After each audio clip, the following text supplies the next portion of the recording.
so color of change. The theory of change here is that, every single day we're hit with all sorts of information, from the radio to the newspaper to the television. And that information does something. It activates us. It makes us angry, upset. Sometimes people will go online and send a tweet or a Facebook or talk to folks in their church or their community. But oftentimes after we see this information that kind of excites us or enrages us, what do we oftentimes do after that? Yeah, we go back to doing what we were doing before. And we sit back down. And what we like to do at Color of Change is pair that moment with the ability to take action in real time. And what we do is we call that sort of this moment where we've activated someone, where someone's standing up, and we don't let them sit back down, but we connect them with other people who are having that similar and same moment at the same time. And we do this through digital technology. And through that, we can form issue and identity communities within communities of people who care about a particular action and want to make something happen on it. And through old school organizing, we can give them sort of more and more things to do to make real change. For us, our moment, initial moment at Color of Change started with Hurricane Katrina. All around the country and the world, people were looking at what was happening in the Gulf Coast, and they wanted to take action. Some people wanted to give money, volunteer, but there were some political activists who were looking at the failure of the political system to adequately take care of and be responsible for the most vulnerable. And they felt like the civil rights movement needed sort of a similar community, a similar organization like a MoveOn.org on the left that could not just mobilize quickly, but also leverage the moral authority of civil rights in this country in doing that. And so it was Van Jones and James Rucker, our founders, who founded Color of Change almost 8 years ago now, just through sort of overlaying technology and reaching out to folks in their community. And those folks passed along, and a community was formed.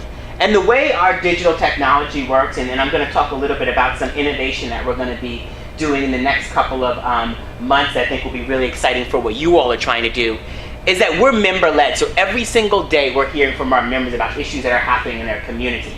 And for us, the next big issue that came up for us was a member in our Color of Change community, this newly formed community that had come together holding the government accountable around Hurricane Katrina, let us know about this little issue that was happening in Gina, Louisiana.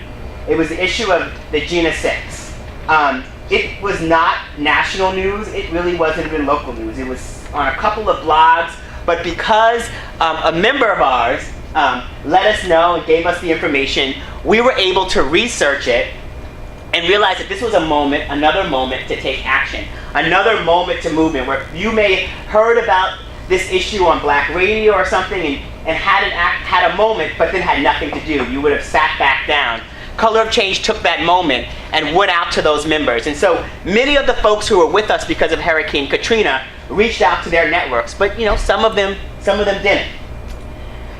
And then the community got larger. More people were engaged around the issue. And the way this works really with technology is that, with every single action, not every one of our members are going to take action. We have members that only sign petitions on Fox News, or only sign petitions on economic justice, or only sign members when we're talking about wrongfully accused folks. But sort of for a typical action, it's like 5 to 15% of our members will take action on a particular, and there are always sometimes different members. For Gina 6, it was 24% of our members engaged in that campaign. 3% of them were influencers, meaning they were reaching out to other folks in their networks, bringing people in. They were yielding, somewhere between 3 and 6 new members on each yield, bringing in new members into this community, people who had never heard of Color of Change, people who had never heard of Gina, Louisiana. And at the time, right, you can see how long ago this was, because we don't keep a MySpace page anymore at Color of Change. But we connected with Black Radio, which brought more people in, and Facebook. And now you'll see sort of circles for television and Twitter, which we're also engaged in. Bringing in folks and kind of creating an echo chamber around a conversation, ensuring that in a very quick way, we're able to sort of bring together folks who are outraged about something or inspired by something and force those in power to be held accountable in ways that they didn't realize they were going to have to be held accountable when the issue first happened. And so 300,000 people signed that petition. 6,000 people made phone calls to everyone from the governor to the lieutenant governor to the travel board in that state, clogging up lines. $275,000 was raised online through $5, $3, $10 increments, just going out and saying, we need to raise money. All of that money was used for the legal defense of those 6 young men. So when you hear that they got really good lawyers, those lawyers weren't free. And the Color of Change community paid for that. 10,000 RSVPs to the rallies that happened in Louisiana. We were able to track people sort of through that process, obviously moving them up a ladder of engagement from phone calls to giving money to showing up to rallies, all in service of having the result that folks wanted. We're going to turn to the other presentation quickly. And I just over the course, while we're switching over to this other presentation, we're currently in the process of developing what we're calling a control shift platform. It's our new digital, it's going to be our new digital platform that's going to sit on top of the Color Change platform and allow local communities to build their own petitions on our platforms. We'll be doing trainings and then helping them move those out.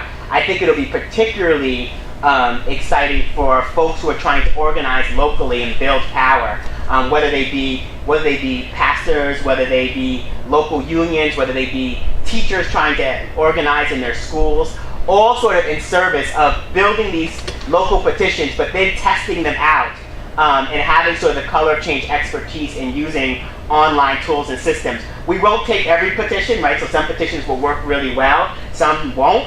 But this will be sort of a way for us to be able to expand our reach, but also sort of move the power from the talented staff in our 2 offices out into local communities where people are already running campaigns but need this type of technology to move quicker. So quickly, this is just another example of, okay. So the American Legislative Exchange Council is this right-wing organization that my organization did not know much about 2 years ago. They're part of the vast right wing of underground organizations like the Heritage Foundation and the Chamber of Commerce and Coke Industry. What the American Legislative Exchange Council does is they create legislation at the local level, the state level, everything from working on privatized prisons to mandatory minimums, to the voter ID laws that we saw, to the stand your ground laws that we saw in Sanford, Florida. They write these laws. ALEC was founded by the same person that founded the Heritage Foundation back in 1973, and they've done their work really sort of behind the scenes ever since. The way it works, right, is corporations put their money into ALEC. 98% of ALEC's money comes from corporations. They move that money to politicians through supporting scholarships, through supporting their work, and then those politicians go into state governments and work to pass ALEC laws that lead to a wide range of things like voter suppression, mandatory minimums, immigration crackdown, the dismantlement of unions, for-profit higher education, all to sort of serve the purposes of these corporations. And these corporations can sort of put their money in ALEC and not have to have their hands on it. And we'll never know, like we don't get to know that it's actually happening. And so this is how ALEC works. They also have nonprofit affiliates like the NRA and others who are big sponsors of ALEC. And its main function is at the state level, but they're very influential at the national level. John Boehner, Eric Cantor are all ALEC alumni. ALEC consistently has moved its state level folks who have done a good job up to the national prominence. And many organizations for years have been doing all sorts of great work on ALEC. Lots of research, protesting ALEC, looking at them at every turn, following them at every turn. But it was all really focused at ALEC. And like I've oftentimes joked, if ALEC did something that was focused at Color of Change and they protested us or something, we'd probably take some pictures and raise some money off of it. Unfortunately, though, ALEC continued to be successful, and shining a light on them became harder and harder. What we started to do is really go through the research and look for the strategic insights, the places where we could have real impact. And as we also were looking at the same time at what we could do on voter disenfranchisement. This was back in 2011. These voter ID laws were passing. They were being passed by Tea Party legislators that we could do, we couldn't stop it. These folks, if we got, all of 900,000 of our members to sign a petition, these Tea Party legislators weren't going to listen to a bunch of black folks outrage. They didn't need us to get elected, and they certainly weren't going to try to reach out for our vote. So we started to communicate with our members and really communicate at the corporations. So we started behind the scenes conversations with the corporations. About 15 of them we picked that were public facing, that we knew needed black folks. They had social responsibility programs, they had marketing, and we started conversations. And they would say things to us like, we support both sides. We give money to the right and we give money to the left. And we're like, there's not really two sides to black people voting in this election. So you should keep giving to whatever chicken dinner you're giving to on the left, but you're gonna have to get out of ALEC on the right.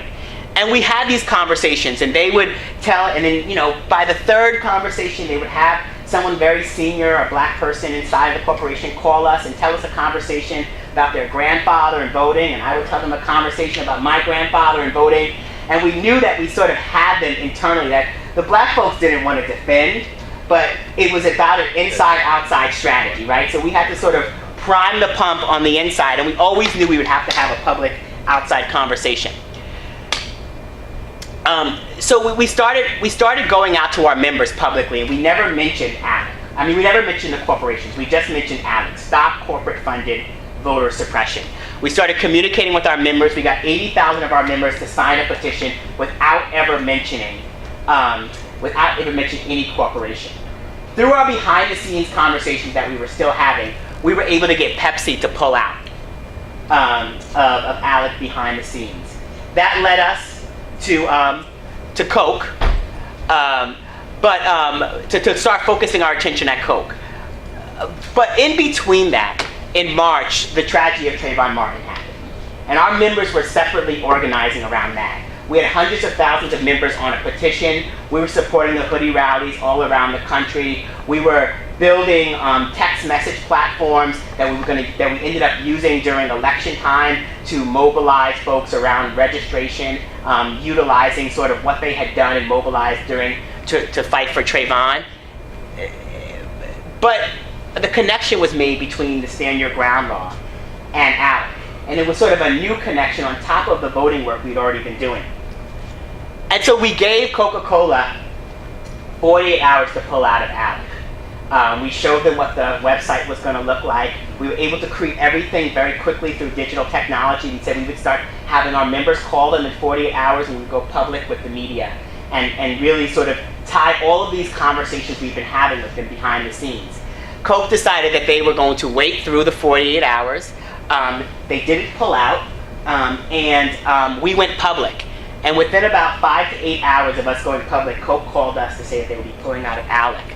Over the next 3 to 4 days, a number of corporations started pulling out. We ended up having to run radio ads against some, raising money online to do that. We were able to quickly move at each turn because of both of our strategy that we had laid out with having all these behind-the-scenes conversations with the corporations and knowing where some of them were, but also the use of technology. We used to be able to quickly move, raise money at times, and create and tell a real story with a real narrative for folks, online, that then trickled, into the media, where the Washington Post, the MSNBC, AP, other organizations like Credo, like Mayors Against Illegal Guns, like Progress Now and the Center for Media and Democracy were all participating in other ways. But in many ways, it was our ongoing conversation with these corporations and the fact that they didn't really have a clear way to stand up. And as we've had conversations with some of these corporations since then, they sort of said, well, we didn't know what was going to happen at first. We thought, this was just that you all were bluffing. We didn't think that you all were going to have the firepower. We also thought that Alec was going to have better messaging to help and support us. And McDonald's thought that as well. And so McDonald's used the kind of Alec messaging that Alec had been giving them. And they told us that they had pulled out a year and a half before, and that Color of Change had bad messaging, that we were slandering them, and they went, to the media with this. But we had had these behind-the-scenes conversations and letters for months with McDonald's. And so they said they had pulled out a year and a half before, but we had a letter from 3 weeks prior saying that they're defending their relationship with Alec from their chief global diversity officer, that we just scanned within 3 minutes and got to all the media they were talking about, and then McDonald's had to then apologize for having bad information. I say all of this because there is a ongoing way where these corporations thought that as a black organization reaching out to A, they thought they were going to be able to give us money. So we got offered money probably by 6 or 7 of the corporations directly, and some just offered us sort of partnerships, which we figured was money. And I'm not attacking corporate sponsorship. The last organization I worked at gets a lot of corporate sponsorship that makes the organization run. I'm simply saying that they thought that the money would stop us from running the campaign that we started in the first place. All this to sort of conclude that the secret of the success of this work and the other work, and the secret of the success of online organizing, is not just simply having new technology. And I think that sometimes folks think that if they build a Facebook page or a Twitter page, or if they get some email addresses, that they'll suddenly be able to run good campaigns. And if you didn't have a good strategic insights or good theory of change in the beginning, you're not going to actually, a Facebook page or Twitter account is just going to make you maybe louder with a bad strategy. And so for here, our strategic insight was that 98% of Alec's money comes from corporations. So every single day, these corporations come to black folks and say, buy our products or use our services, while at the same time we're doing these things behind the scenes. And it's the same thing for what Fox was doing with cops. It's the same thing for what the Glenn Beck. It's the same thing for all of these type of corporate campaigning, and all of the same thing for the ways in which we can quickly leverage power. We don't have to wage 5-year campaigns. And sometimes we do have to wage 5-year campaigns, but we're able to have a lot more tools at our disposal. The leveraging of deep research, and I will say that none of the research that we used in the Alec campaign was done by Color of Change.